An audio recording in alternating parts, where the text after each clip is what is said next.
Paris, Lyon, Marseille, Lille, Bordeaux et partout dans le monde. Écoute VL sur vl-media.fr et sur ton app. 20h, 21h30, Saïd Hamda et son équipe jouent les prolongations en direct chaque lundi. Bonjour et bienvenue dans votre émission Les Prolongations. Toujours un plaisir de vous retrouver cette semaine pour partager 1h30 de pur football.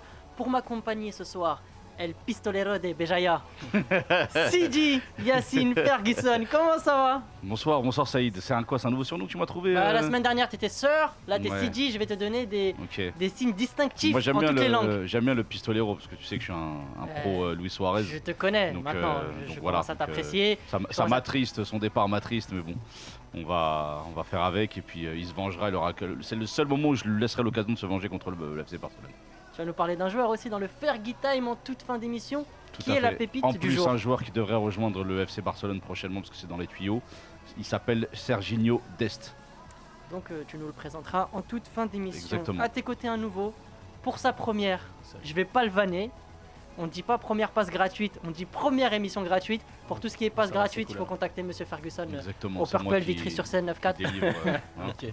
Comment Grâce. tu vas, Abderrahman? Bah ça va, écoute, ravi d'être en compagnie de deux grands monsieur, surtout Sidi Ferguson apparemment. C'est vraiment un très grand monsieur. Moi je suis plutôt la version miniature du grand monsieur, mais, Ok. C'est le petit Bon, frère, bah, c'est le petit mais frère. je suis un grand monsieur dans l'âme, Ouais, sache-le. en tout cas, et merci pour Luis Suarez. Du coup, Toujours El Pistolero. Voilà. C'est bien, il y a des toujours. connexions qui se font Ouais, directement. directement. Ça fait plaisir. Au programme de cette émission, grosse page Première Ligue. Et si Tottenham s'invitait à la course au titre face à Liverpool, c'est un petit peu la question provoque qu'on vous pose. On va rester en Première Ligue avec Manchester City. Guardiola va-t-il faire l'année de trop? On va faire une petite escale en Serie A avec l'Inter Milan qui semble plus que jamais armé à bousculer la dictature turinoise. En deuxième partie d'émission, on va faire un point sur le mercato français en se focalisant sur 2-3 dossiers chauds. Et on va terminer avec ce qu'on appelle désormais la loi Mounir El Haddadi, celle qui permet aux joueurs de moins de 21 ans de changer de sélection nationale selon conditions. On vous le dira un petit peu plus tard avec précision. Ces prolongations, c'est comme si on remettait les compteurs à zéro. Dites-vous que c'est un autre match. Là, je vais prendre mon téléphone comme si j'allais faire un freestyle. Mm. T'as capté? Mais je fais pas un freestyle. Dédicace à Foued. Je fais pas de dédicace. Vas-y, tu sais quoi? Vas-y, tu vas lancer. ça y est, c'est bon. Dédicace à Foued, LECK, on est ensemble la famille. Aïe. Mais je prenais mon téléphone pas pour faire une dédicace, mais pour passer un petit mot pour l'association Stras Défense qui fait de la prévention contre le harcèlement de rue. Je sais, on a Ferguson dans nos studios, c'est pas la meilleure manière de faire de la prévention. Ça, c'était gratuit. Il a le seum. Tu vois, je rigole. Gratuit. C'est ça son problème. Je rigole. Après, il va pleurer, il va me supplier, il va me dire non, désolé, je voulais pas et tout. Tu vois, arrête. Je rigole. Arrête. Tu vois, il va m'harceler dans la rue après. Bon, je le refais en étant sérieux. Un petit mot pour l'asso Stras Défense qui fait de la prévention contre le harcèlement de rue à Strasbourg. N'hésitez pas à visiter leur page Facebook. Voilà, donc Valentine, je t'envoie toute la force du monde dans cette initiative. On va parler maintenant football et on va parler de Première Ligue. Et si Tottenham s'invitait à la course au titre face à Liverpool, on l'a vu face à Newcastle, ils n'ont pas gagné, mais ils ont produit plutôt un bon match. Est-ce que vous êtes séduit par cette équipe de Tottenham? Et Yacine, je vais te lancer en premier. Il n'y a pas de souci. Moi, écoute, moi, tu me connais maintenant depuis quelques années, Saïd. Je suis un grand supporter de José Mourinho. C'est un coach que je respecte, que j'admire et qui a un palmarès long comme le bras. Qui arrive malgré tout à tirer la quintessence de certains joueurs, mais c'est certains profils uniquement avec lesquels il arrive à faire ça. À Tottenham, il est dans un environnement qui est un peu particulier, puisqu'il sort d'une super saison avec Pochettino, où ils font finale de Ligue des Champions. Ils arrivent quand même à faire une énorme saison à ce moment-là, et dès qu'ils quittent le navire, récupérer Mourinho, c'est une bonne idée, avec un coach qui connaît bien la Première Ligue, qui a fait ses preuves en Première Ligue. Et je pense que le recrutement récent de Tottenham vont leur permettre de s'inviter dans un top 5. Honnêtement, je ne les vois pas dans un top 3. Je trouve que c'est un peu trop tôt et c'est un peu présagé quand même du niveau de Tottenham actuellement. Ils ont une équipe qui est coupée en deux, selon moi, de ce que j'ai pu analyser sur les derniers matchs.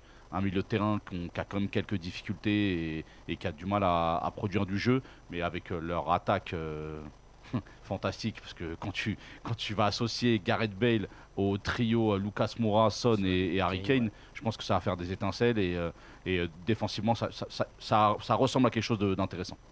Ouais, Abderrahmane, toi aussi, satisfait du recrutement de Tottenham. Est-ce que ça va leur permettre de jouer le top 3, voire le titre? Parce que bon, moi, je vous pose une question volontairement provoque, mais l'idée y est. Je suis un peu d'accord avec ce que disait Yacine. Je pense que, ouais, franchement, ils ont les armes pour jouer la place en qualificative en Ligue des Champions.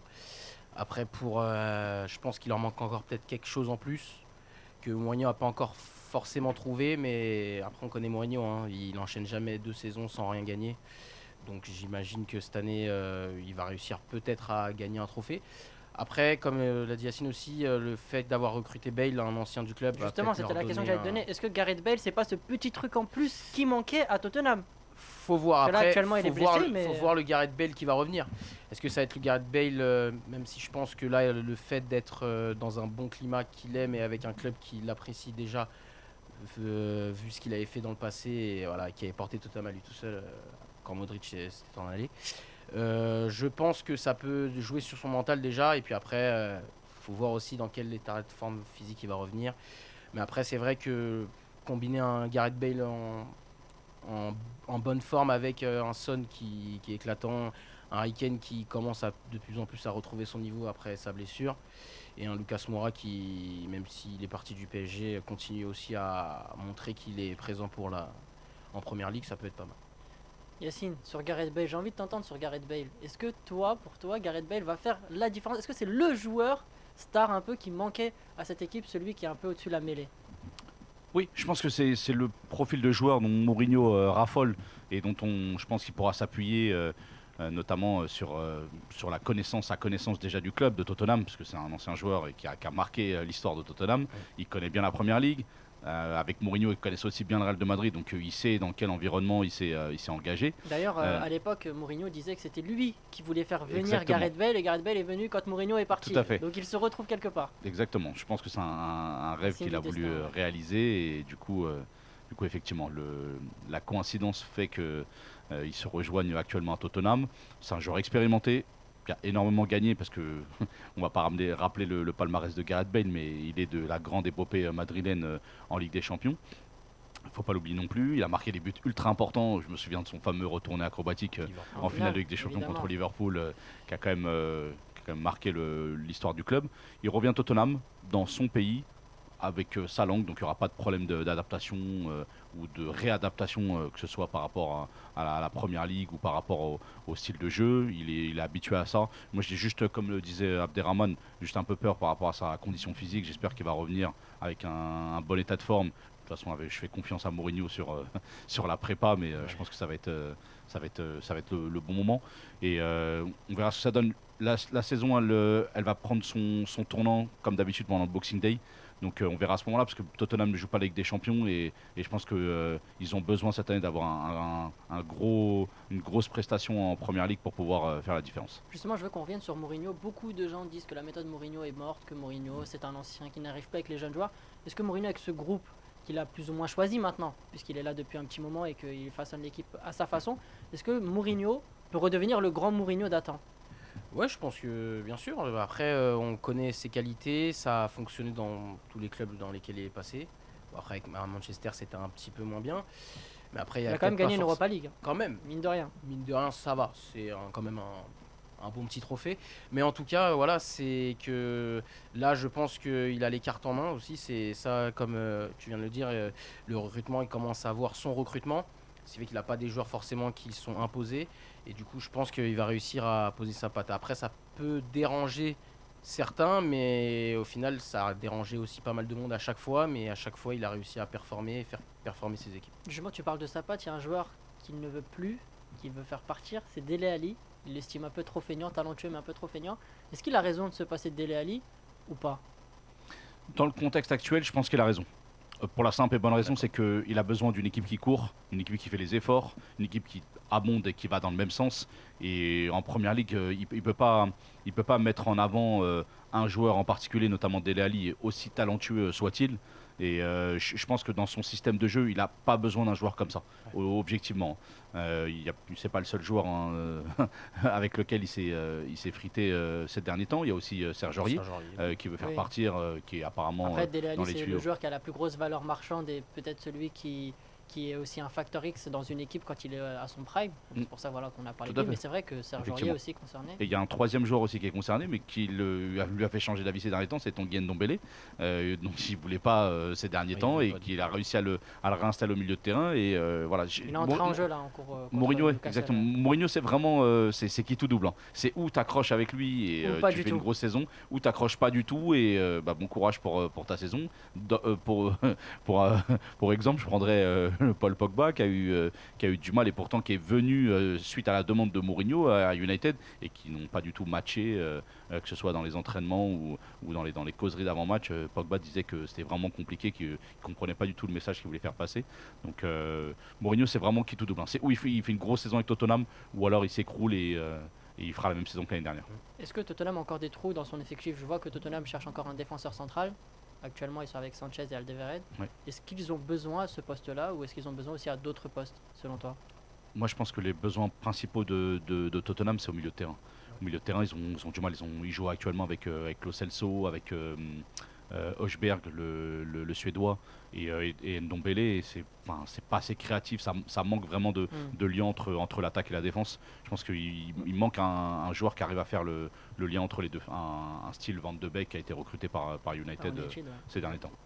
Moi, je suis d'accord avec lui. Après, Vermaelen. aussi, je pense qu'il faut exactement trouver un lien entre justement cette attaque de folie qu'on peut avoir et aussi cette défense qui parfois semble un peu affaiblie. Je pense qu'aussi le départ de Vertonghen, qui est parti, c'était quand même un cadre dans cette défense avec Alderweireld Davinson Sanchez. et Davinson Sanchez. Mais aussi, ouais, justement, il faut qu'il retrouve un joueur qui est capable de. Parce que Vertonghen, c'était pas seulement un défenseur, c'était quand même un leader, il était aussi souvent capitaine et il était aussi souvent décisif dans les grands matchs. C'est-à-dire en marquant des buts ou en faisant le tac qu'il fallait. Après, comme pour revenir sur ce que disait Yacine, ouais, au milieu de terrain, je pense que c'est aussi. Ils n'ont pas de joueurs qu'on appelle box-to-box. C'est-à-dire vraiment qui puissent faire le lien entre la défense et l'attaque. Après, Et de Ndombele est vraiment- capable de faire ça. Voilà, justement, là Ndombele, mais le problème c'est que là, maintenant, comme Mourinho commence à changer un peu d'avis, mais on a l'impression qu'il était un peu sceptique à l'arrivée de Ndombele et qu'il n'arrivait pas Après, à la matcher. sensation que j'ai eue sur Ndombele quand je l'ai vu entrer contre Newcastle, les 5-10 premières minutes de son entrée en jeu, je l'ai trouvé très prudent, que des passes en retrait. Il se laissait pas aller. Est-ce qu'il y a aussi une pression autour de Ndombele? Est-ce que lui aussi ne joue pas son vrai football? Après, j'ai trouvé un peu plus intéressant avec des passes qui cassaient les lignes, etc. Mais à l'origine, ces 5 premières minutes, je me suis dit, il n'apporte strictement rien au jeu de Tottenham. Ouais, c'est vrai. Après, je pense que s'il y a derrière peut-être un manque de confiance, parce que par exemple le match d'avant, il le sort à la mi-temps, alors que voilà, il emmène le but de l'égalisation, une super roulette en plus. Voilà, c'est un joueur qui sait casser les lignes et quand il a envie de faire ce qu'il veut faire, on peut pas l'arrêter. C'est-à-dire dès la prise de balle, c'est vers l'avant en général.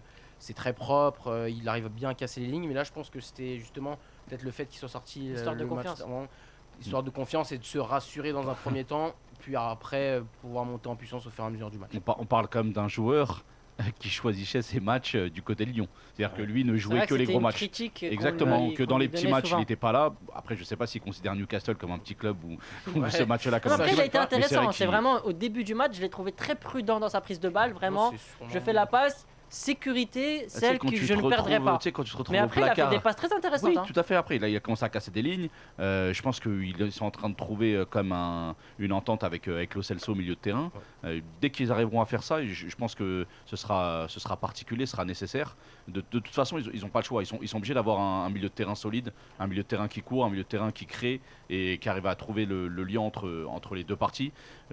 Après, moi j'aimais bien à l'époque un joueur comme Eric Dyer qui était vraiment, qui régnait au milieu de terrain, qui était en sentinelle devant la défense et qui arrivait vraiment à faire des grosses prestations et qui arrivait à combler ce manque physique et ce manque au milieu de terrain. Mais depuis, voilà, il y a eu quand même des graves blessures entre temps et ça l'a un peu stoppé dans son élan. Mais c'est ce profil-là qu'ils doivent trouver absolument Tottenham pour faire la différence. Dernière question sur Tottenham. Cette semaine, 3 matchs pour Tottenham. Ils vont jouer Chelsea, Demain, le Chelsea, Maccabi exact. Haïfa Oui. et Manchester United. Est-ce que c'est la semaine test par excellence pour Tottenham? Est-ce que c'est à partir de cette semaine on va pouvoir vraiment jauger ce qu'ils valent, Yacine? Le mot magique, semaine test. Semaine test. C'est vraiment. Ah, je sais, arrête. On le sait. Ah non, mais ça, faut. C'est Quand, vraiment- quand tu dis des bonnes choses, je te le dis. Et quand c'est un peu plus dur, je te le dis aussi. Bref. Et Il radote beaucoup sur Il la radote. première option quand même. pourquoi tu dis ça? T'as dit tout de suite. Non, tu radotes beaucoup sur le fait que je dise beaucoup de bonnes choses. Ah, il percute pas en plus. Il a pas. Non, mais je il a radote peur pas, moi, de- même si je suis vieux, mais quand même. Bref. Voilà, et le mec il s'arrête que sur un mot, genre il a même pas écouté la suite, il a entendu radoter, il se dit oh il veut me faire ce petit. Non, y a C'est pas de ça, souci, Zaïd. Mais en tout cas, c'est Ah, une je semaine plaisante. test très importante pour Tottenham, avec des matchs ultra importants. Bon, après, l'Europa League, c'est pas non plus. Ce sera pas le match le plus difficile. difficile. Ils ont gagné à l'aller, donc ce sera plus facile pour eux. Mais Chelsea en Cup et, et United, c'est deux gros morceaux. Leur saison peut commencer dès maintenant, peut s'arrêter aussi. Ça va très vite en Angleterre. Et surtout, on pourra voir Abderrahmane. dès cette semaine-là, on pourra voir justement pour répondre à ta question si Tottenham ou non est un candidat au titre. Sachant qu'ils vont jouer des concurrents directs, un peu plus Chelsea. Bon, après, ça va être un match de cup, donc peut-être qu'il risque d'y avoir de la rotation. Mais surtout le match contre United qui va être très intéressant à voir, d'autant plus que Manu aussi, on considère qu'ils peuvent être aussi dans la course. On va directement voir si l'une des deux équipes, voire les deux, sont des candidats potentiels. On va rester à Manchester, mais du côté de City cette fois. City s'est lourdement incliné contre Leicester 5 buts à 2.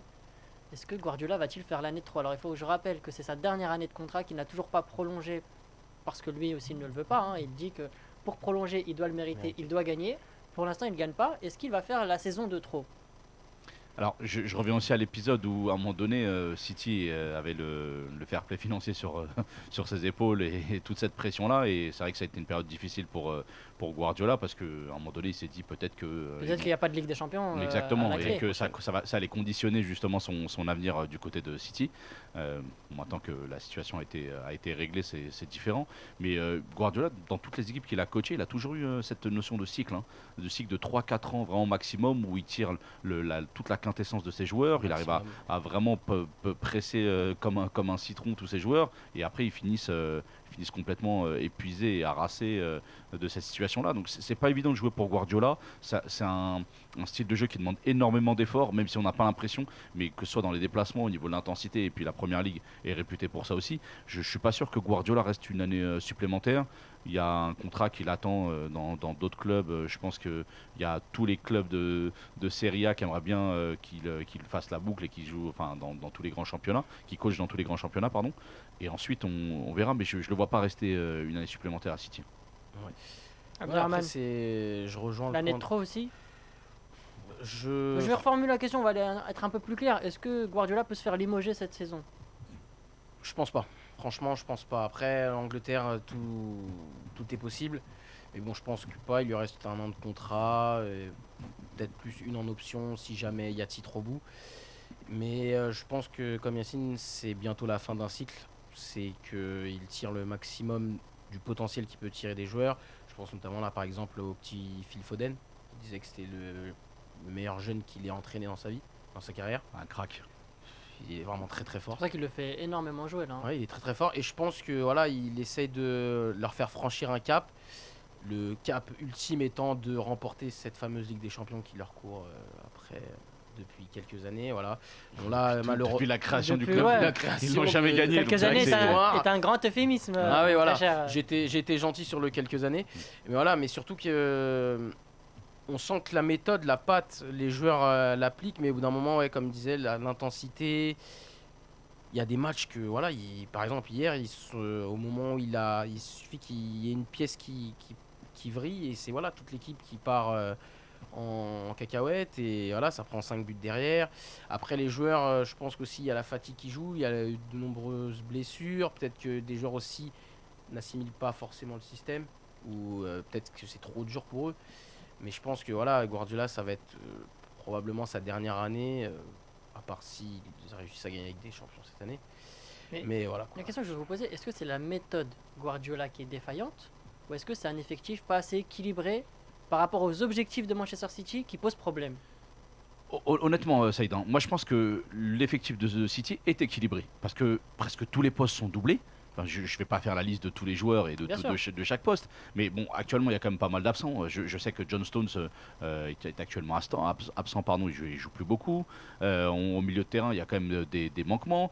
Devant, que ce soit des Agüero, c'est quand même des joueurs ultra importants. Un Bernardo Silva qui est aussi important, qui sont absents actuellement. Ça quand même, ça modifie. Après, par exemple, tu as City qui a Agüero, Gabriel Jesus devant et tu lis partout qui cherche encore un attaquant. Parce qu'à un moment donné, ils se disent que Agüero, il a plus 20 ans. Que Gabriel Jesus, il n'a pas encore fait ses preuves vraiment en tant que grand attaquant, et qu'il y a peut-être un troisième, je pense un attaquant jeune. Hein. Ils vont pas recruter un De toute attaquant façon, ils de peuvent pas. Gabriel niveau. Jesus il ne fait que de réclamer du temps de jeu et de la confiance. Donc, si tu lui mets un top player dans les pattes, il va partir. Je suis d'accord, mais à un moment donné, Gabriel Jesus, il a eu sa chance. On l'a laissé jouer, il a eu du temps de jeu. Il faut prouver. C'est-à-dire que Guardiola, lui, c'est vraiment c'est le match après match. Je pense que dans son esprit, il doit y avoir peut-être que 2 ou 3 joueurs qui sont titulaires indiscutables. Un Sterling, un De Bruyne, pour lui c'est indiscutable. Je parle Voilà. pas du gardien de Et but parce que c'est un Ederson, poste particulier. Mais sinon, dans son esprit, il n'y a aucun joueur titulaire indiscutable. Même Benjamin Mendy, qu'il a fait venir pour une somme faramineuse, il n'est pas titulaire indiscutable. Donc dans son esprit, c'est de la rotation, c'est le joueur qui sera le plus en forme. Et après, je ne suis pas à l'entraînement pour savoir quels sont les joueurs les plus en forme, parce que ça joue aussi. Moi je sais qu'en tant qu'entraîneur, moi j'ai un groupe de joueurs, on s'entraîne à 22, je dois en convoquer 14 le dimanche. Ce seront les 14 qui seront les plus performants à l'entraînement, même s'ils ont été bons le match d'avant. Ça ne suffit pas. Donc je pense que Guardiola utilise vraiment le maximum de ses joueurs. C'est pour ça qu'il a recruté autant cet été, qu'il n'a pas fini de recruter, parce qu'on en parlait tout à l'heure, mais il y a un défenseur du Benfica, Ruben Dias, qui devrait signer incessamment sous peu. Donc je pense qu'il va vraiment aller au bout de chaque joueur et qu'il va instaurer une rotation. Et c'est ce qui fait qu'il a un effectif aussi conséquent et qu'il gère ses joueurs de cette façon-là. D'ailleurs, juste pour l'info, Guardiola est le coach le mieux payé entre guillemets de l'effectif de Manchester City devant tous ses joueurs. 21,5 millions C'est la méthode d'euros Mourinho qu'il applique. par saison. Même si on les oppose, ils ont beaucoup de ressemblances. Hein. C'est vrai. Parce que Mourinho a toujours imposé d'avoir le plus Le gros gros salaire du club. pour être respecté. Exactement, parce que c'est Ouais, comme ça que c'est- les joueurs, il peut avoir la main mise sur les joueurs grâce à ça. Et donc c'est le cas de Guardiola. Tu as fait la transition en parlant de Diaz. Est-ce que 70 millions, c'est de l'argent jeté sur ce joueur? Bah, quand on sait que. Bon, après, avec toutes les qualités qu'a Ruben Diaz, hein, j'en doute pas, c'est un bon défenseur. Il y a du 2 ans, championnat Lyon ne portugais. voulait le même voulait, pas tout à fait. mettre 20 millions. Ouais, Mm. c'est Et ça. aujourd'hui, il part pour Il y a 70. une clause libératoire. Après, c'est le marché, ça fluctue. Il suffit que le joueur soit un peu demandé de part et d'autre pour que les prix augmentent. Et puis en Angleterre, on a la folie des grandeurs. Et là, en cette période de Mais- Covid, de toute façon, personne n'aurait mis une telle, Ouais, telle somme. C'est pour ça que je pose la question. Est-ce que honnêtement, c'est de l'argent jeté en l'air Je au pense vu que oui. de la somme payée et de la qualité du joueur? Par exemple, Naples demande 75 millions pour Koulibaly. Selon City, c'est trop cher, mais 71 pour Ruben Dias, ça passe. Ouais, alors là, c'est vraiment étonnant. D'autant plus que Koulibaly a plus prouvé sur la scène européenne à mon goût que Ruben Dias. Oui. Après, C'est pas le même âge non plus. c'est pas le même âge non plus. Mais le problème, en fait, quand on sait que City a déjà dépensé plus de 350, maintenant ça va faire 400 millions sur des défenseurs, qu'au final, on n'arrive toujours pas à dégager depuis le départ de compagnie une défense centrale qui, voilà, quoi, solide, qui s'impose. Parce que je pense que le seul vraiment qui peut s'imposer, mais malheureusement il est souvent blessé, c'est Aymeric Laporte. Parce qu'en plus, je crois qu'il y a une stat qui dit que quand Laporte est là, le Guardiola ne perd pas. Mais voilà quoi, sinon, je pense que pour le joueur, vu le contexte, je pense que City a fait une petite folie. D'autant plus qu'ils ont perdu Otamendi dans l'opération. Qu'ils ont vendu 15 millions en échange. Voilà. City est-il orphelin de compagnie? Bon, ça tenait à peu près à la route quand il était là, mais depuis qu'il J'ai est cru que là, tu cherchais un jeu de mots, c'est pour ça que je me suis dit compagnie. tu donc sais, voilà, on sait jamais ça comment va, ça je va commence- tellement vite dans ma tête que je le fais même plus exprès maintenant. Je commençais aussi à me poser Quel des questions. poète. Je regardais. Mm. Orphelin. Orphelin de compagnie, C'est le c'est talent, c'est ça. un grand mot. Je pense qu'il a fait son temps. Effectivement, c'était un des cadres à l'époque du côté de City. Normalement, il y a des joueurs qui auraient dû s'imposer, être des cadres. Un joueur comme Otamendi, je ne comprends pas qu'il ait pu, entre guillemets, pas avoir Passer à ce travers. rôle-là, parce que Ouais. c'est quand même c'était un cadre en sélection argentine. C'est un joueur qui a maintenant commencé à avoir une grosse expérience au niveau. Ce joueur-là n'a pas réussi à prendre le relais et je me souviens d'une action de Sadio Mané qui le lave sur le côté le jour où Liverpool leur met 3-0 en Ligue des Champions. ouais. Bon, ce jour-là, j'ai compris que c'était la fin de carrière de Otamendi. Après, on a des joueurs qui sont jeunes, qui connaissent la première ligue. Un joueur comme Laporte connaît maintenant la première ligue. John Stones, j'en parlais tout Nathan à Ake l'heure. aussi connaît En très bien la parlait, première ligue. Nathan Ake Ake est aussi, très bon, tout à fait. Et tellement que ces joueurs-là n'arrivent pas à débloquer la situation et à verrouiller la défense de City, il est obligé de faire jouer Fernandinho, qui est milieu de terrain récupérateur à la base, il est obligé de le faire jouer défenseur central. Donc c'est pour dire que la difficulté que Guardiola a actuellement de trouver une défense centrale solide, en tout cas expérimentée et solide, et il faut dire que son gardien Ederson ne l'aide pas forcément non plus. ça, parce qu'on n'en parle pas beaucoup, mais Bah, vas-y, si tu veux c'est faire pas un un petit gardien. point sur Ederson. Ouais, c'est un gardien que je trouve pas décisif. C'est un gardien qui est même si hier par exemple contre Leicester ils en prennent 5 et qu'ils prennent 3 pénaltys sur le coup, mais enfin à aucun moment il y a un soupçon de se dire ouais mais le gardien va me sauver. Tu sais, il y a des gardiens de but qui sont comme ça, tu te dis ouais ils vont faire la parade qu'il faut au bon Ouais, moment, Keylor Navas, un par Ter Stegen, exemple, un Keylor c'est Navas, Alisson. un Alisson, exactement, un Oblak. Tu vois mais Ederson c'est pour moi c'est un Il a des eu points cette phase faibles. aussi dans sa carrière où l'année dernière ou il y a 2 ans, enfin l'année dernière un peu moins parce que la saison s'est pas terminée, mais il y a 2 ans tu te disais qu'il était fiable quand même.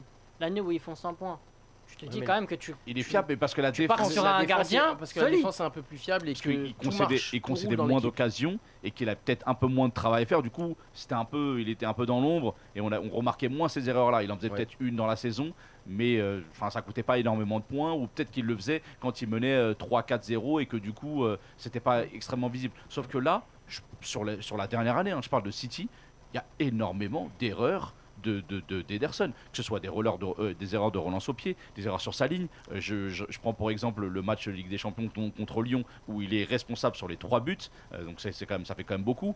Pour moi, je le vois comme un Kepa gardien de Chelsea. Je savais que tu Vraiment. allais faire Mais le parallèle. J'attendais, je voulais te le faire la passe, après je me suis dit, non, il va la faire tout seul. Mais justement, moi je me fais la passe et je marque tout seul, comme dirait un célèbre rappeur. Donc voilà, donc c'est comme ça que je le Non, vois. mais c'est vrai que même Je le trouve vraiment de sélectionneur difficulté. brésilien le faisait aussi à l'époque où Alisson jouait à l'AS Rome, un plus petit club que City sans faire offense à l'AS Rome. Il faisait jouer Alisson titulaire en sélection et pas Ederson. D'ailleurs, beaucoup de gens se posaient la question, mais peut-être que le temps aussi finit par De toute nous façon, c'est une répondre. question de fiabilité, Saïd. Un gardien de but, tu as besoin d'un quelqu'un de confiance et de fiable, qui est peut te- concentré et rigoureux pendant tout le match. Ederson, je le trouve un peu rêveur, un peu tête en l'air. Ils se diront, on sait jamais, ouais, tranquille, on a le ballon, je fais tourner, etc. Moi, je le trouve un peu trop.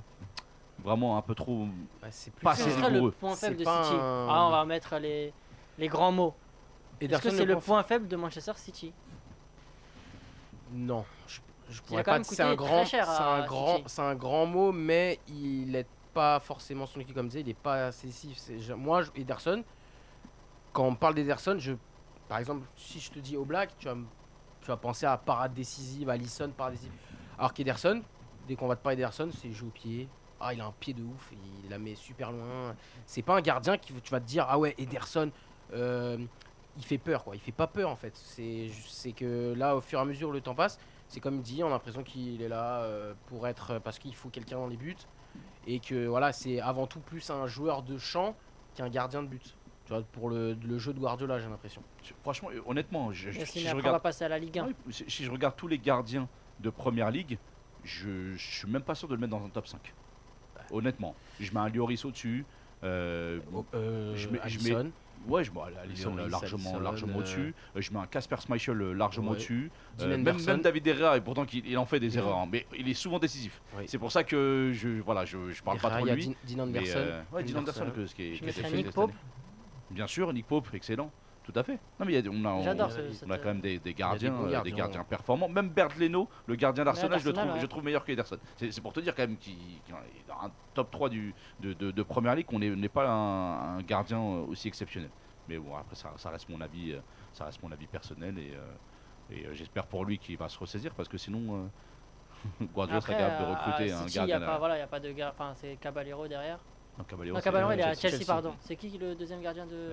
c'est de le City comment J'ai il pas son s'appelle nom. l'ancien gardien du Barça, le Ah oui. Chilien. Bravo. Claudio Bravo. Bravo. Claudio Bravo. Tout à fait. Ok. Petite page Ligue 1 après ce tour de mémoire sensationnel. Sensationnel. Petite page Ligue 1, on va s'intéresser juste à 2-3 dossiers du mercato. Et je voulais qu'on commence par peut-être le plus gros dossier, c'est celui d'Oussem Aouar qui serait en partance d'Arsenal. Est-ce que c'est une fausse bonne idée pour Oussem Aouar? Là, je te vois sourire, Yacine, je suis obligé de te donner la parole. Bah, écoute, Une j'ai fausse bonne idée. Une fausse bonne idée. Tu fausse veux bonne faire encore un jeu de mots avec FBI, c'est ça? Bah non, je veux savoir parce qu'en fait, en ce moment, Voilà. tu. On voit, En ce moment- que cet homme n'a pas notre âge. C'est vrai. Donc tu sous-entends que. Ok. Pas de souci. Donc pour moi, ce serait une bonne idée pour Oussem Aouar de quitter Lyon, un environnement qu'il connaît par cœur. Il a besoin de s'émanciper. Il a besoin de connaître un championnat compétitif avec des matchs tous les dimanches ou enfin tous les week-ends en tout cas, qui soient à la hauteur de son talent, qui va pouvoir exprimer dans un style de jeu qui lui correspond parce que Arteta pratique un style de jeu vraiment plutôt agréable et plutôt léché. Donc c'est une équipe qui pourrait Après, rejoindre. ça, c'est dans l'ADN d'Arsenal. Ils ont Effectivement, toujours déjà quasiment à plus l'époque, ou moins bien joué. depuis qu'Arsène Wenger a repris le club depuis plusieurs années, il a toujours, la plupart des coachs ont essayé de produire du jeu, que ce soit Emery il y a quelques mois ou Arteta récemment. Donc je pense que c'est un club qui est adapté à son style de jeu, où il va pouvoir faire ses preuves, où il a quasiment une place de titulaire indiscutable qui l'attend. Et voilà, j'imagine un milieu de terrain avec Ceballos, Xhaka et lui en 10 derrière le trio de devant, que ce soit Willian, Aubameyang, Lacazette ou Pepe qui tourne avec eux. Mais je pense que c'est un joueur qui peut s'installer en Première Ligue. Arsenal ne joue rien cette année, donc il va pouvoir, dans la même situation que Lyon. dans Faire laquelle une il est année de il- transition. Ouais, exactement, une année de transition. Ça rapportera de l'argent à son club formateur et je pense que c'est un deal gagnant-gagnant pour les deux clubs. Justement, tu parles, ça rapporte de l'argent. Arsenal serait prêt à mettre à 40 millions. Lyon n'est pas satisfait de cette offre. Est-ce que Lyon doit le vendre quand même à un prix un peu inférieur à sa valeur? Après, c'est un peu compliqué pour Lyon. À tes souhaits. Après, c'est un peu compliqué. Non, mais là, tu sais que tu as fumé ses efforts. Il avait fait tout son possible pour pas qu'on l'entende et tout. Et toi, je fais. Bah, je arrête mon analyse. À tes souhaits, ça va, on te dérange pas, cool. Non, T'as pas une allergie là? Vas-y, la famille. Il est allergique à l'argent. La politesse, peut-être. la Il est allergique politesse. C'est la politesse. Ouais, non, du coup, je disais que je pense que ça va jouer vraiment. Parce qu'en fait, au final, ce qui compte, je pense, et ce qu'Olas aussi va tenir compte, c'est aussi le désir du joueur.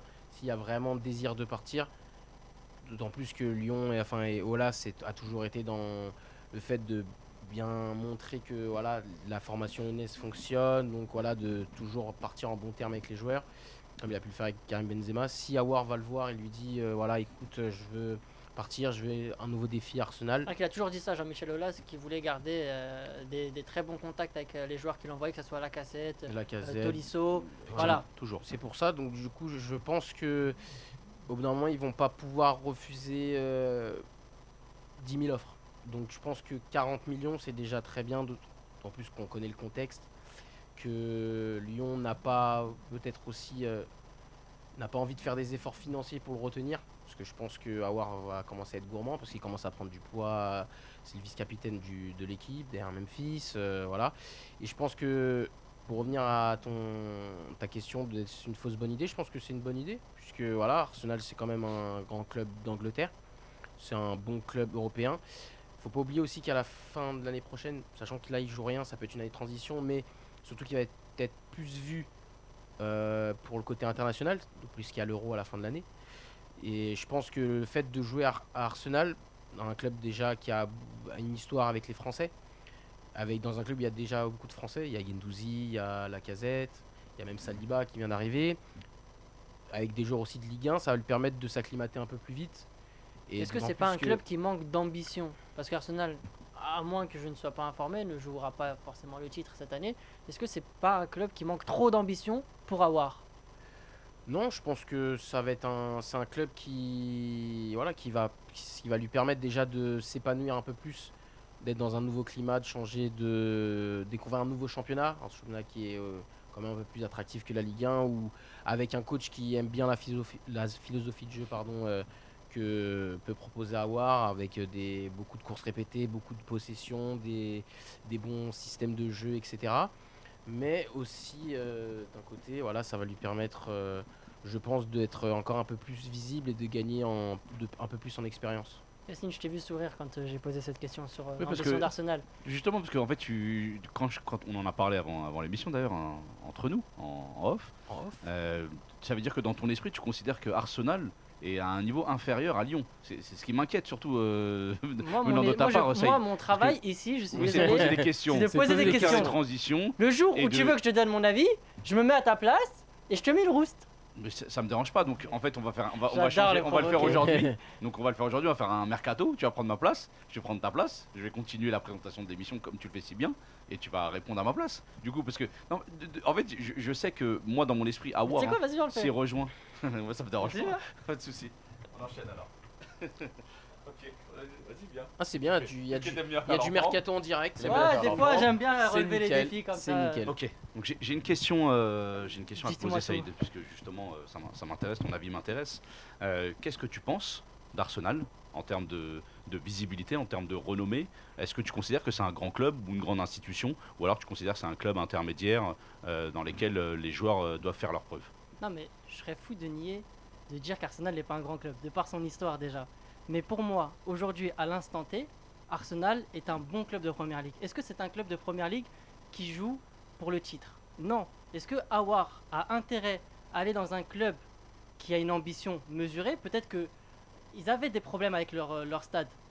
Ils ont fini de payer leur stade, ils investissent un peu plus. Ils ont mis de l'argent sur Nicolas Pepe notamment. Là, ils vont faire venir Aouar.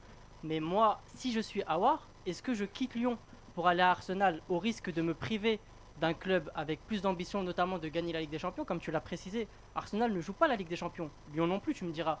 Mais pour ne pas jouer la Ligue des Champions, autant rester à Lyon, même si, en termes d'exposition, c'est plus intéressant d'aller à Arsenal en termes de... Alors je vais te poser une question, je vais te la poser différemment, Dis-moi. Saïd, si tu me permets. Est-ce que tu considères que quitter Lyon pour signer Arsenal, est-ce que tu considères que c'est une progression, une stagnation ou une régression? C'est une courte progression. Mais il y a une progression quand même, il y a quand même Il y a- une notion. en fait, Alors tu considères qu'Arsenal est meilleur que Lyon?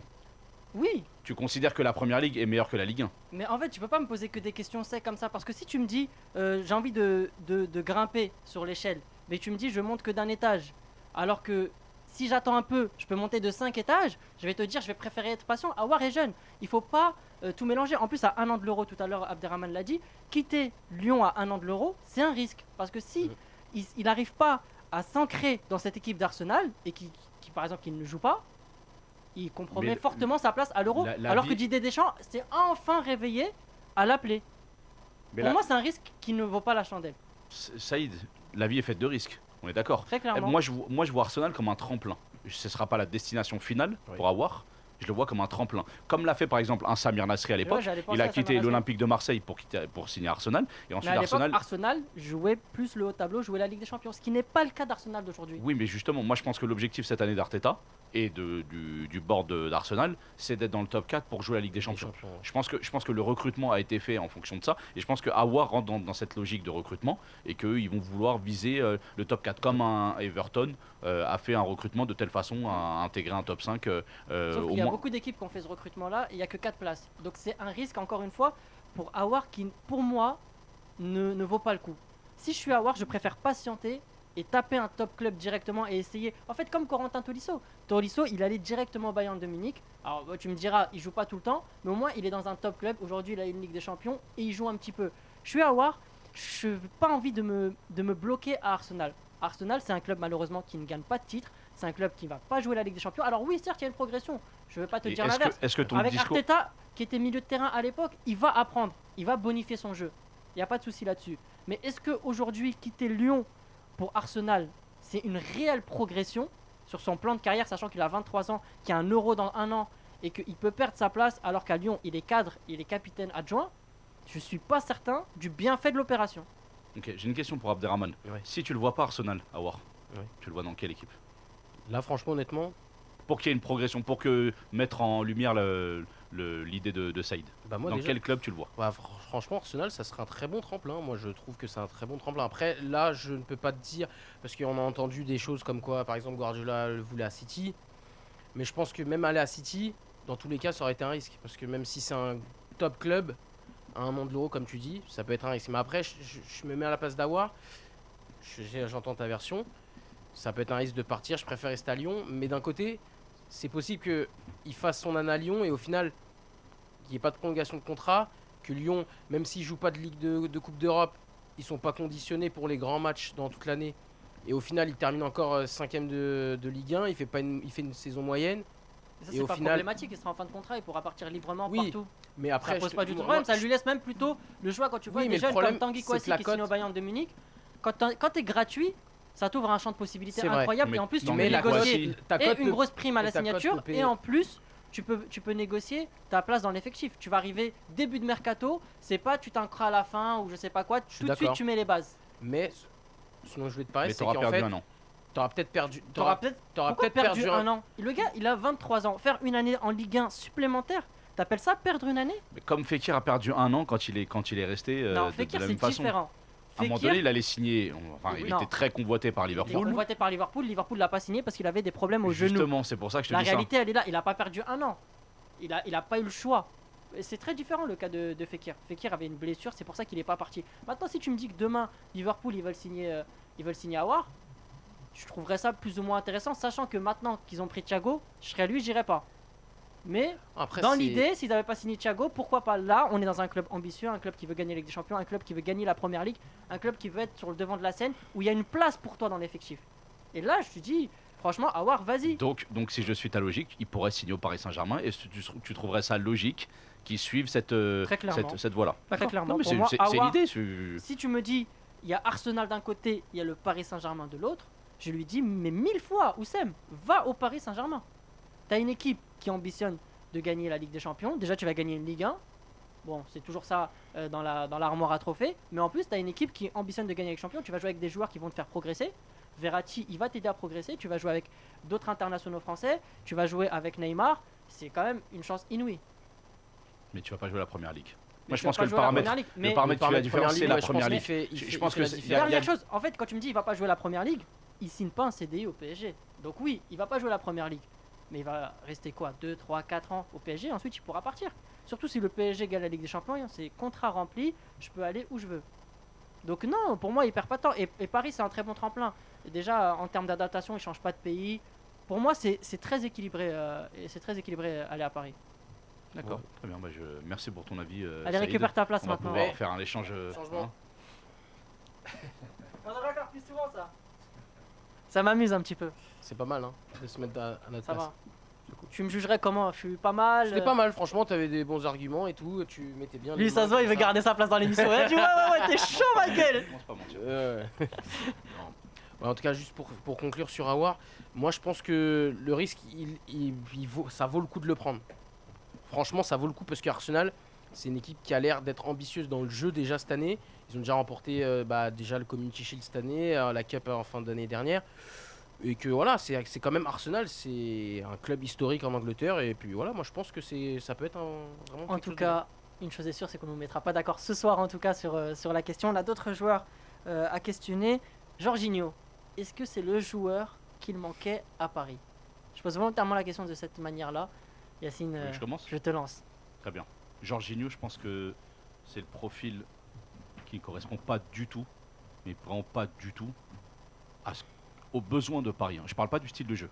Il a un style de jeu qui pourrait correspondre au Paris Saint-Germain, mais sur les besoins actuels, ils ont besoin d'un joueur qui a une densité physique au milieu de terrain, qui va apporter justement son côté combatif et qui va s'imposer dans les duels. Sur les noms qui ont été cités récemment au Paris Saint-Germain, Et je Bakayoko vois plus aussi. voilà, un Thiemoué Bakayoko que je connais.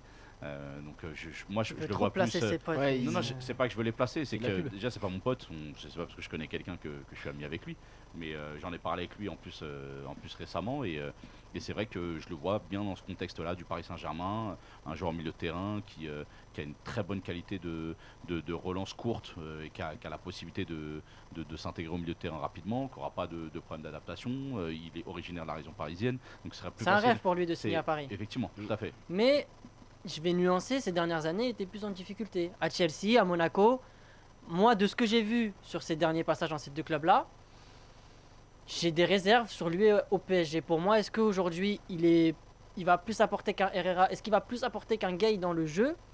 Bah, j'ai des réserves. En fait, c'est pas ce qu'on va lui demander. On va pas lui demander d'être à la création du jeu. On va pas lui demander d'être la rampe de lancement. On ne demande On va pas ça à demander- Gay non plus. Hein. Et On va lui demander pas à de Herrera non plus. récupérer, Récupérer et de donner plus de rapidement ballons. Oui, voilà. aux joueurs qui sont devant lui et qui vont pouvoir justement. Est-ce qu'aujourd'hui animer le Bakayoko est plus fort que ce que Paris a déjà au milieu de terrain? C'est une question. Oui, après sur le temps de jeu, je vais pas te contredire Saïd en te disant que un Gay est meilleur que lui, mais en termes de besoins, je parle encore une fois, c'est uniquement lié aux besoins. C'est comme on parlait des Bien besoins sûr. du Paris Saint-Germain en défense, mais je pense en termes de besoins, un Thiemoué Bakayoko serait beaucoup plus intéressant qu'un Jorginho, parce que Jorginho ils ont déjà ce profil-là dans l'équipe. Herrera a un peu ce profil-là, Verratti a un peu ce profil-là.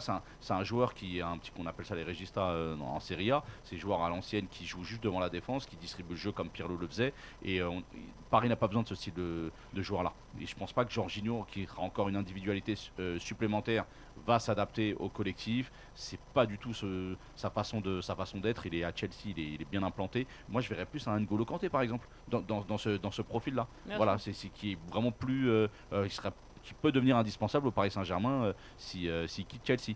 Mais Jorginho, je le vois pas. Je trouve que c'est Pour pas toi, le bon tu vois pas profil. la connexion Jorginho-Verratti, où Verratti aurait plus de temps Même si pour en récupérer Italie, ils des jouent ballons ensemble. et Jorginho pour En distribuer. Italie, ils jouent ensemble. Oui, C'est le milieu de terrain italien. C'est Jorginho, Jorginho Verratti, c'est leur milieu. Avec Barella qui tourne de temps en temps, ou un Abderrahmane, Zaniolo, ou un Tonali. toi la connexion italienne. Ouais, Ça te parle ou ça te parle pas? La connexion, ça me parle. Je suis d'accord que dans le jeu, ça pourrait bien matcher, parce qu'en plus, ils sont partenaires en sélection. Voilà, que Jorginho, c'est un peu le maître homme, mais comme dit Yacine, moi je trouve que c'est pas un besoin, car Paris a déjà des joueurs pour faire le jeu. Jorginho, il est implanté à Chelsea, voilà, et en plus, il n'a pas ce côté soldat que peut avoir par exemple un N'Golo Kanté, pardon, comme le disait Yass, ou un Tiémé Bakayoko. Donc moi je trouve, moi qui suis supporter de Chelsea en plus, donc je vois Jorginho va être bon que quand on a de la possession, mais défensivement je trouve que voilà, il a Après, Paris a souvent la possession et ça permettrait aussi d'enlever un poids à Verratti. Il sera plus obligé de récupérer, distribuer. Il pourra récupérer et déléguer. peut-être, mais du coup si tu pars dans cette optique, ce qui fait que tu t'implantes Jorginho et Verratti, tu vas forcément sacrifier un de tes milieux. Et ce qui fait la force, et ce qui a fait la force cette année du PSG, surtout dans le Final 8, c'est que dès la perte de balle, ça courait partout, c'était vraiment de la bagarre. Alors qu'avant, on avait plus une équipe qui jouait au ballon, mais défensivement, c'était un peu. Alors que là, c'était vraiment des soldats. Et je pense que Paris, et moi je prends l'exemple de l'Atlético Madrid, ils ont des joueurs de ballon, mais avant tout, c'est des soldats. C'est-à-dire des gens qui vont être durs sur les duels, qui vont pas se cacher, qui peuvent jouer le dernier du championnat comme le premier, ils vont jouer avec la même intensité, alors que Paris fait preuve des fois de suffisance. On peut le voir par exemple, ils vont pas jouer pareil contre Reims. Bon, après c'est aussi Après, ça, c'est un autre problème, c'est plus vaste. Ça c'est un Mais problème plus vaste. pour qu'on reste juste sur Jorginho, Mais sur est-ce Jorginho, que Jorginho, aujourd'hui, c'est pas mieux que tout ce qu'il y a au Paris Saint-Germain, hormis Verratti, en termes de qualité? Est-ce Alors, qu'aujourd'hui, Paris est mais gagnant à Paris- attirer Jorginho dans son C'est ce que je te effectif? disais tout à l'heure. Paris, ils n'ont pas besoin de qualité. Ils ont besoin d'un profil différent à ce qu'ils ont déjà. C'est pas les besoins, parce que du coup, si tu achètes un Jorginho, il faut que tu vendes un joueur du même profil. Ah non, on Donc, faut parle que de tu vendes- prêt, encore une fois. En fait, la question elle est plus là. Avec ces conditions tarifaires, avec ce profil disponible sur le marché, est-ce que Jorginho n'est pas ce qu'il y a de mieux pour Paris à l'heure actuelle?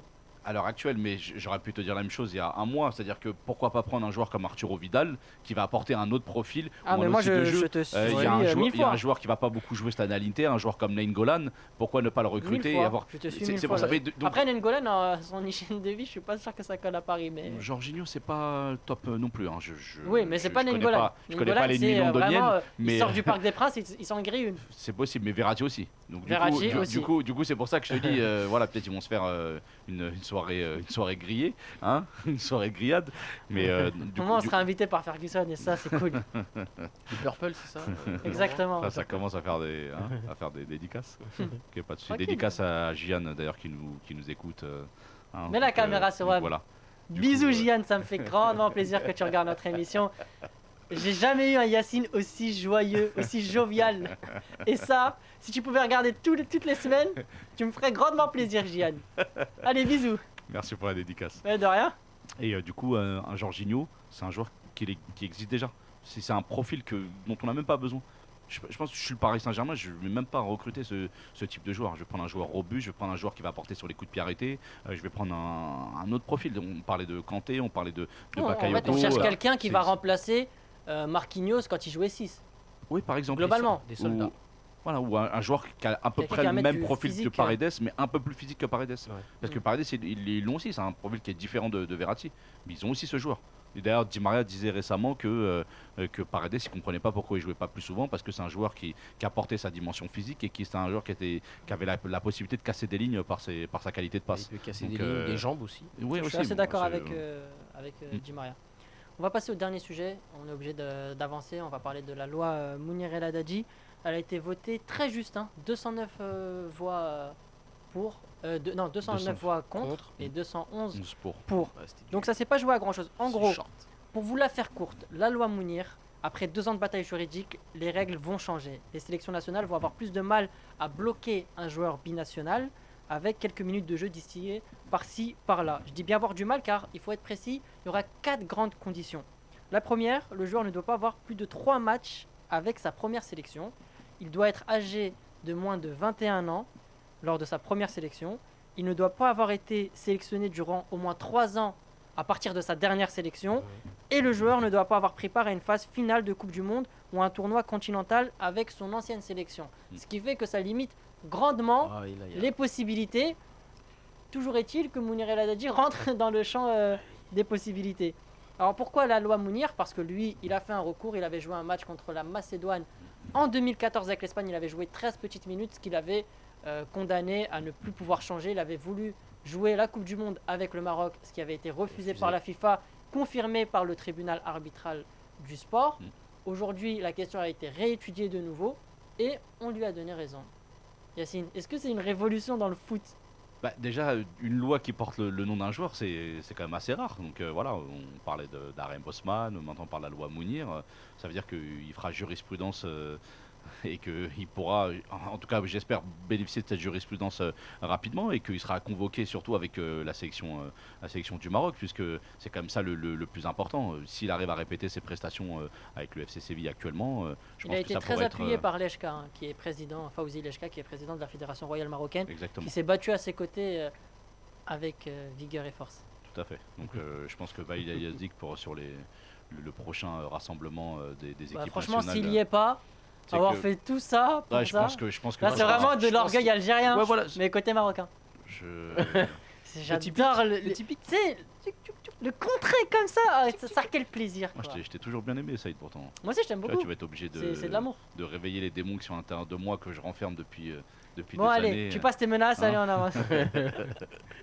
Donc non, plus sérieusement, on parle d'un joueur qui, entre-temps, parce que en fait, entre le moment où il est sélectionné en équipe d'Espagne et le moment où la loi est passée, c'est quand même un joueur qui pendant 3 ans n'a pas été non plus ultra régulier. Donc c'est pour ça que cette loi bénéficie à ce type de joueur. Je pense pas qu'un joueur, parce que récemment j'en parle avec un ami à moi, je pense pas que c'est une loi qui va concerner un joueur comme Kamavinga par exemple, Ouais, non. qui a joué avec l'équipe de France et qui ne sera Je pas pense qu'il n'a sélectionné pas pendant très 3 envie ans. d'aller jouer avec l'Angola. Tout à fait. Déjà. Ça Mais, change un peu. Ok, il y a des bons ce sera- joueurs, tu les connais, les joueurs angolais. Ouf, Non, c'est une mauvaise idée de me questionner comme ça. On m'a dit que t'étais fort, donc. Ouais, je suis fort, mais ça s'arrête au Angola, quoi. Tu vois c'est la deadline. non, mais plus sérieusement, Mounir, c'est un joueur qui pourra servir d'exemple, mais c'est pas très représentatif sur les joueurs actuels. Enfin, moi, je Ouais, sais que j'ai un exemple qui concernait à l'époque la sélection algérienne, c'est Kamel Meriem. Ouais. Qui était qui une ou deux sélections en équipe de France, qui aurait pu bénéficier Qui aurait pu effectivement avoir de une cette carrière loi à l'époque internationale, et qui aurait pu avoir cette possibilité-là, mais à l'époque c'était peut-être un peu plus compliqué, le climat était un petit peu différent en termes de nationalité, mais ça Aujourd'hui, il y concerne... a Mohamed Jataren qui peut en Oui, tout à fait, bénéficier, le joueur du PSV, Voilà. le jeune qui a été international sélectionné avec les hollandais. Pays-Bas, qui n'est Mm. pas entré en cours de jeu et qui a été un peu agacé de la situation. Il était lui aussi très partagé entre encore beaucoup plus que Mounir, parce que lui vraiment le président de la toujours pas fédération est venu le voir chez lui aux Pays-Bas, etc. Peut-être qu'il va faire un revirement de situation pour ce joueur. En tout cas, lui est concerné. Mais justement, je vais rebondir sur ce que tu dis. Est-ce que la loi ne va pas assez loin? Parce que, comme tu le disais, Ouais, très c'est- peu de joueurs sont concernés. Oui, c'est vraiment en fait toutes les conditions ça réduit à chaque fois le champ de possibilités. Là, je peux pas ça va être compliqué même pour les jeunes. Par exemple, les jeunes en équipe de jeunes, par exemple les jeunes français ou peu importe, hein, de se dire ouais bah du coup là j'ai fait deux. C'est des chiffres trop. Déjà le temps d'attente est trop élevé pour moi parce que Il si faut tu attendre dois- 3 ans. Ouais, 3 ans entre ta dernière sélection. Mais entre-temps, si tu performes, comment tu fais? Il y a trop de paramètres à prendre en compte. Par exemple, imaginons pour le cas de Kamavinga, là, il avait fait Bah, son match. on peut prendre le cas de Awar qui est plus pertinent parce que Awar Bah est oui, concerné. Il a 2 sélections en équipe de France. Mm. S'il fait la 3e là, parce que là il vient d'avoir 22 ans. Donc s'il fait la 3e là, il ne pourra plus changer. Ouais. Donc en gros là c'est la sélection définitive. Sinon, là encore aujourd'hui, ça a il compté peut la aller. sélection avec le Covid quand même. Non, bah non. Non, Non, il mais a du pas coup, dit ça aurait été la troisième, on est Voilà, d'accord. Ok. c'était la troisième là en septembre, il a eu le Covid donc il l'a pas faite. Donc la troisième, s'il joue, il ne pourra plus jouer pour l'Algérie. Bon, je pense que c'est pas dans ses plans à l'instant T, mais Ouais, après, moi, ça lui on- fermera définitivement les portes de l'Algérie. Ouais, c'est pour ça, c'est que la loi en fait, elle est les 3 ans, je trouve que c'est beaucoup trop et que ça devrait peut-être plus se concentrer Mais- peut-être plus sur les matchs. Après, Enfin, le après, ça nombre de s'appelle matchs. la loi Mounir. Mais Justement, est-ce que c'est la loi Mounir Voilà, que pour Mounir pour moi, justement c'est plus une loi qui va privilégier et favoriser les sélections africaines Oui, je que pense aussi. les sélections Sur européennes Ah, ou clairement. sud-américaines. Parce qu'au final, c'est ceux C'est qui les sont sélections concernés, européennes qui avaient Oui, c'est les cette fâcheuse binationaux. tendance à te bloquer, te dire bon, si t'es bon, bah tu joueras, et si t'es nul, au moins on t'a verrouillé, et si un jour tu deviens fort, tu seras toujours chez nous. C'est ce Oui, qui était avec Mounir. Parce qu'à l'époque, Mounir, quand il était sélectionné, c'était à l'époque où Messi au Barça était blessé, qui performait en Youth League, qui avait été monté en équipe A promu et qui réalisait des belles performances. Oui. Sauf que Messi est revenu et Mounir a disparu Un doucement peu de la dans circulation. l'anonymat, ouais. Tout à fait. Donc moi, pour moi, dans mon esprit, c'est plus un avantage pour les sélections africaines. Je pense que c'est pour ça que le dossier a été appuyé par, comme tu disais tout à l'heure, le président de la fédération marocaine. Je pense appuyé par les sélections algériennes, tunisiennes ou autres pays d'Afrique. Même le Sénégal, je pense qu'un jour pourrait faire partie de ces pays on qui en a pas mal. bénéficieraient. Il y en a beaucoup, Il y en a hein. pas Il y en a mal, en beaucoup en plus. Ligue 1, énormément de T'as joueurs aussi qui beaucoup sont, sont concernés. d'internationaux français qui ont une ou deux sélections qui auraient pu jouer pour le Mali, qui auraient pu jouer pour le Sénégal. Evra. Tout à fait. Et du coup, c'est vrai que c'est une loi qui mérite. Après, c'est le problème des chiffres. Hein, parce que je pense que 3, le chiffre 3 pour le nombre de sélections, bah, le joueur il va se dire quoi? Il va se dire j'en ai Je 2. peux tester. Est-ce que je fais la troisième? Ouais, Est-ce que c'est j'hésite? exactement En fait, ce que je il va se pensais, retrouver, c'est- il va se retrouver à chaque fois à hésiter. Non, mais bon, ça te laisse déjà une plus grosse marge de manœuvre. Tu peux déjà tester avec les deux sélections. Tu peux faire 1 et 1, 2 et 2. Ah, mais D'accord, t'imagines le vice que ça fait. Imagine, Mais tu sais que- ton troisième il tombe sur un match où ils se rencontrent tous les deux. Je sais pas, Oui, on, ça on peut- va- on peut aller loin, on peut ça- pousser ça peut arriver. le Après, vice tu un peux peu ne plus prendre loin. aucune des deux sélections sur ce match-là. avec chaque équipe. Ouais, donc en fait, tu te mouilles pas et tu. Mais tu sais que. Non, mais tu te rends pas compte, mais les joueurs le font déjà. Par exemple, un mec comme Amin Harit. Oui. Il joue en sélection jeune France et il va Il- jouer pour au le Maroc A. Hmm. Donc en fait, ce qui va se passer là avec les sélections A existe déjà avec les jeunes. Oui. Ils le font tous. En jeunes, ils vont jouer en équipe de France ou ils vont jouer avec l'équipe du Maroc. C'était le cas de Marouane Chama qui avait joué aussi en jeune avec la France. Boum, il arrive avec le Maroc. Non, mais est-ce que. C'est- Ah, bon, après, il le faisait déjà. ça compte pas, objectivement, si tu fais une Coupe du Monde, par exemple, des moins de 17 ans, avec un pays, et que, regarde, je prends l'exemple de Mourad Megni. Mourad Megni qui a gagné la Coupe du Monde avec l'équipe de France des moins de 17 ans, il y a quelques années déjà, et qui a participé à la Coupe du Monde avec l'Algérie des années plus tard. Bah, ça n'a pas posé de problème, puisque en soi, tu as gagné avec les jeunes, après, avec les, entre guillemets, avec les adultes, bah, tu as, Ouais, c'est- Mais gagné. là, avec 3 sélections, et en plus, ça ne concerne pas les phases finales, donc tu vas rien gagner quoi qu'il arrive. Sauf si c'est. Est-ce que ça compte les Jeux Olympiques? Parce que j'y ai pensé tout à l'heure. Je me suis dit, est-ce que les Jeux Olympiques, c'est le Bah, fait je d'y pense que participer? c'est- Est-ce que bah, c'est c'est considéré comme une compétition. compétition internationale Bah, je qui sais est pas, fait parce avec que- les jeunes? Bah ouais, c'est avec les jeunes, donc Bah, je c'est sais pour ça. pas. Bah je pense que ça compte Moi, pas, je c'est avec les jeunes. Ça te compte pas une cape avec les sélections. Ah, Ah, mais après, dans une sélection avec les les JO, Olympiques. tu peux avoir des joueurs de Hmm. plus de 23 ans Je sais dans les JO, dans la sélection. Oui, t'as le droit à 3 joueurs. Tu as le droit à 3 joueurs. Ah, mais là, de toute façon, ça concerne les joueurs de moins de 21 ans. Donc Ouais. s'il va avec les Olympiques, normalement, il est pas concerné. C'est comme une sélection jeune. Normalement, après, bon, Faudra voir et faudra se renseigner. Mais dans les la question années qu'on peut se poser, est-ce que ça donne quand même moins de pression à un joueur? Au moins, il peut tâter les deux groupes, les deux effectifs, les deux façons de fonctionner. Pour moi, c'est malsain. C'est malsain, ouais, ce que j'allais dire aussi. Pour moi, c'est malsain. Parce que à partir du moment où c'est comme si tu. Je vais utiliser Je une sais comparaison ce à la, que tu vas dire. à la Mehdi Ouzira, Voilà, non eh, Je vais franchement, faire je une le sens dédicace. venir gros comme une maison. C'est comme si tu sortais avec Allez. deux filles en même temps. Voilà, j'en étais Mais c'est la vérité. Ouais, C'est la vérité. tu testes. Tu goûtes, tu dis ah elle est pas mal elle. L'autre elle est pas mal. Donc vas-y on va essayer. Et puis au final on va voir celle qui me donne le plus ou celle qui me donne le mieux ou celle qui. C'est-à-dire qu'à un moment donné. Mais non, mais c'est- attends. Non mais Quand, c'est le quand choix il y a du Sig- roi. toi, tu es C'est inscrit le sur choix du Tinder. roi. Non non moi je suis pas. Et que tu... Non, mais attends. Alors, Arrête de Gian, m'inventer. excuse-moi, Arrête je de prends des m'inventer mauvais des exemples. vies. Arrête de Mais attends. m'inventer des vies. Admettons, Moi, je suis Yacine, pas- tu es sur Tinder. Tu as 2 matchs avec qui ça marche bien. Mais tu sais pas quoi choisir parce que tu les as pas vus encore. Ouais. Les deux, tu les apprécies. Ok. Bah, mais tu là vas tu les as date- vus parce que t'as dit on sait jamais tu peux avoir deux sélections avec une. Non, et mais deux tu sélections vas avec date l'autre et les tu- deux, tu vas date les deux, Mhm. et ensuite tu fais ton choix. Oui, mais justement. Donc, en Alors, il y fait- a quoi de malsain à faire ça? Mais dans ce cas-là, pourquoi ces jeunes-là pourquoi pas tout le monde? Ouais. Dans ce cas-là, on fait butiner tout le monde alors. Pourquoi pas? Bah, ok, donc dans Je ce sais pas, cas-là, c'est pas moi qui dans ce fais la cas-là, loi, tu me dis Messi- ça comme si mais c'était dans ce cas-là, mal Messi, défini. il se dit bah j'ai une sélection en équipe d'Argentine, bah, j'ai envie de tester la sélection espagnole, bah on va donner un petit peu de Je temps, sais on que va mes potes avoir du quelques Barça, c'est sélections cool. et puis voilà, on va essayer de gagner la Coupe du Monde avec l'Espagne, On va voir. etc. Comme à l'époque, mais ça se faisait à l'époque. Hein. En fait, il n'y a rien de choquant. Moi, c'est Il ce y a que rien j'ai de dit, choquant, c'est on juste que avait dans- fait dans l'ère l'émission actuelle, Yacine, et j'avais je sais. défendu ce point de vue-là. On avait parlé de Alfredo Di Stefano. On Exactement, avait parlé Di qu'il Stefano, avait Stefano joué. qui a les fait deux. 3 sélections. Tout à fait. Donc on aurait pu prendre cet exemple-là. Mais pour moi, ça me choque. Dans l'ère actuelle du football, vu comment il est conçu, ça me choquerait qu'un joueur puisse jouer pour 2 sélections différentes. À quelques années d'intervalle, hein, peu importe la durée, peu importe le nombre de sélections. Pour moi, ça me choquerait. Par exemple, un Karim Benzema jouer avec l'Algérie, ça te choque. Pour moi, ça me choquerait. Pour moi, je suis pas favorable à ça. Et pourtant, Là, je l'ai tiré et sur pourtant- l'orgueil, il se et dit, pourtant- je non, suis non, obligé non. de rester cohérent, t'as non, capté non, vraiment, vraiment, c'est ce que je pense et c'est ma ça, façon de. ça serait bizarre quand même. Pour je trouve. moi, un joueur qui a joué une Coupe du Monde avec la sélection française et qui jouerait, je sais pas, une autre compétition avec l'équipe d'Algérie par rapport à sa double nationalité, pour moi, ça me choquerait. Et en plus- Je verrais ça un petit peu comme une forme de trahison, Ouais. comme l'a fait Fekir il y a pas très longtemps. Et après, vu de l'Algérie, comment ça serait perçu Ça veut genre, dire, en gros, ouais, voilà. Deuxième choix. Genre tu on est la roue de rentres plus, secours. roue de secours, exactement. Après, on a plus récemment, dans les binationaux, il y avait Diego Costa, qui a joué avec le Brésil. Ouais. Puis après, il est parti jouer avec l'Espagne. Et au final, il a choisi la sélection espagnole. Après, je pense que ce qui serait pas mal, enfin, si vraiment, pour éviter le côté malsain, plutôt que de dire, bon, je fais 2 ici, c'est que vraiment, tu ailles dans une sélection, tu fais tes matchs, tes 2 matchs, et si vraiment tu sens pas à l'aise, tu choisis l'autre, mais t'as plus le droit de revenir. Tu vois ce que je veux dire? De toute façon, si t'en as fait 2, tu peux plus revenir.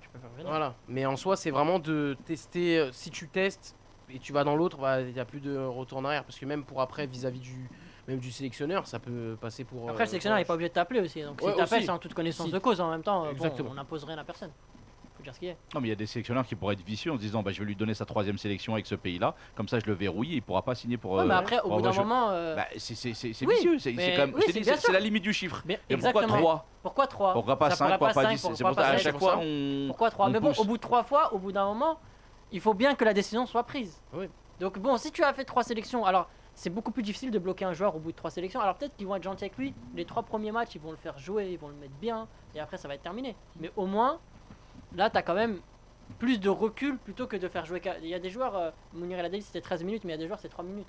Il rentrait vraiment à la 92e, il rentre sur la Première pelouse, sélection. il est verrouillé et c'est fin de l'histoire. Ouais. Est-ce que cette loi, c'est pas le début vers un chamboulement beaucoup plus grand où, comme à l'époque de Di Stefano, tu pouvais changer de sélection? Dans l'immédiat, non, pour moi, Saïd.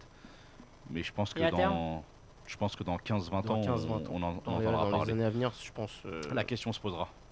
Par rapport à la mondialisation du football, par rapport au développement économique du football, parce que c'est devenu, voilà, c'est des multinationales maintenant, c'est des entreprises, c'est plus des clubs comme, C'est plus des- comme on les voit, on les voyait à l'époque.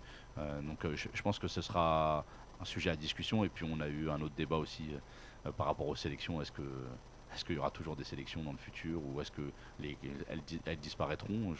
Je ne sais pas. Je pense que j'ai pas une vision aussi profonde pour savoir ce qui va se passer dans les quelques années. En tout cas, voilà, comme l'a dit Yacine, on en discutera probablement dans 15-20 ans. Nous, on l'a fait en 2019, je vais pas me la péter, mais Visionnaire. Visionnaire, apparemment. on a une petite vision, on a une petite vista voilà, sur ce qui se passe. Il nous reste 2 minutes d'émission, Yacine, c'est ton moment, le Fergie Time. Fergie Time, parce que dans les dernières minutes, t'as capté, il s'appelle Yacine Ferguson. On est spécialiste des jeux de mots. Ouais, voilà, c'est On est- carré, j'ai compris. Super, et ben c'était fait pour. Yacine, tu vas nous Exact. parler de Dest. Donc aujourd'hui, effectivement, rubrique dénicheur de talent, Fergie Time, Serginho Dest. si cher à Saïd. Je parle de Serginho Dest. Donc pour vous expliquer un peu ce joueur, c'est un joueur qui a un parcours atypique, puisque c'est un joueur qui est né aux États-Unis, qui est issu d'un métissage hollandais, puisque sa mère est hollandaise et son père vient du Suriname, qui a fait ses premières classes aux États-Unis et qui s'est fait repérer sur un match par l'Ajax, qui est venu sur une compétition aux États-Unis, qu'il a repéré tout de suite parce que c'est un latéral droit moderne. C'est un joueur, pour vous donner un petit comparatif, toute proportion gardée, il ressemble à Cafu. C'est-à-dire que c'est un joueur technique, c'est un joueur qui dribble beaucoup, qui a une superbe qualité de centre, qui arrive à jouer piston droit dans une défense en 3-5-2 par exemple dans ce système de jeu, ou qui a la possibilité effectivement d'apporter offensivement, mais qui a aussi des qualités physiques et d'explosivité, puisque c'est un joueur très rapide et qui a le sens de l'anticipation. Donc je lui souhaite une excellente carrière normalement au FC Barcelone, puisque le FC Barcelone le sollicite pour la modique somme de 25 millions, 20 millions plus 5 millions de bonus. Ça devrait se faire prochainement, ce sera le remplaçant de Nelson Semedo au Barça. Avec un paiement symbolique cette saison. Oui, tout à fait. Et Exactement. un étalement sur 2 ans. C'est ça. Voilà, merci pour la précision. Ça, Ouais, tu t'es renseigné Je suis là pour juste ça. avant. C'est- La valeur ajoutée. Hein. Donc voilà, c'est un joueur que je pense va devenir une des références à son poste dans les prochaines années et sera en concurrence avec les Achraf Hakimi, Alexander Arnold qui ont déjà beaucoup plus prouvé que lui, mais il a tout à prouver dans un club comme le Barça qui va lui donner, je pense, le poste de titulaire et qui pourra s'installer à moyen terme à ce poste-là. Pas mal. Donc bon courage à Serginho Dest pour la suite de sa carrière. Merci Yacine encore pour cette trouvaille.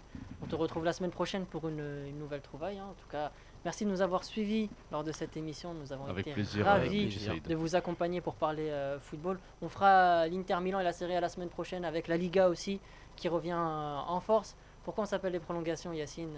Et je vais commencer bientôt à trouver une nouvelle formule là. C'est Faut vrai. qu'on soit créatif. On va être C'est la créatifs. deuxième là, mais Bien sûr. troisième, il n'y a jamais de 200. Les prolongations, ce sera toujours pour prolonger le plaisir. T'as vu la punchline ou Je vais essayer de t'en trouver pas? une. Je suis fanat de jeux de mots, je vais t'en trouver une sur. T'as intérêt qu'elle soit lourde. Hein. Ouais. Je compte sur toi, Abderrahman, Sinon, la je semaine reviens. prochaine. Si t'arrives sans punchline, t'es viré. C'est acté. Tu t'es mis la pression. Je veux que la semaine Ok. prochaine, tu me trouves une poussée. Lui, c'est pas que je suis un dictateur ici. C'est déjà pourquoi j'ai ouvert ma gueule. J'étais bien. Premier match à l'aise, 7 dans l'équipe. On l'appelle Eh ben on non. l'appelle Mussolini. Mussolini. Voilà, le dictateur. Ok. Merci en tout cas de Ouais, nous c'est avoir noté. suivis. On vous retrouve Il est fou, il est fou. la semaine prochaine pour une nouvelle émission. Il est en full gars. On vous quitte avant que ça parte totalement live. Il a Salut. dit les prolongations. Il n'y a pas de hasard, il n'y a que des rendez-vous. Saïd Hamda et son équipe vous donnent rendez-vous la semaine prochaine pour une nouvelle émission. D'ici là, retrouvez toute notre